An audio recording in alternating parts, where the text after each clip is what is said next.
much better. The party chair that I've been in contact with, and she's watching with the governor, and it's moving better, because if we lost Virginia, we probably were going to lose. So I feel much better about Virginia. But, you know, and what Chris said about Pennsylvania is encouraging. I think all eyes are going to be on North Carolina now. Steve, North Carolina. Yeah, for sure.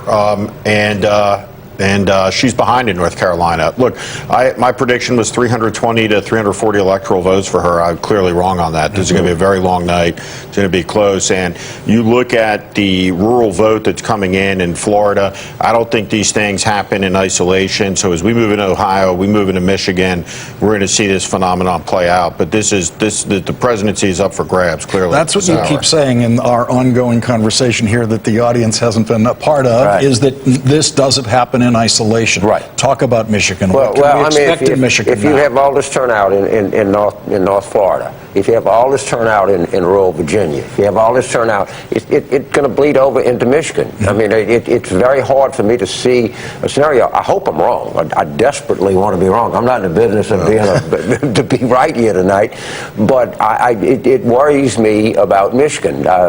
You know, we're getting to the point here. Yeah, there are several passed to 270, but we're getting to the point where some of them are getting cut off. I was, you know, much more optimistic about Florida, obviously, but, you know, I mean, still a very good chance that she'll be the next president, but, you know, I would say to Democrats watching this, don't tune out yet.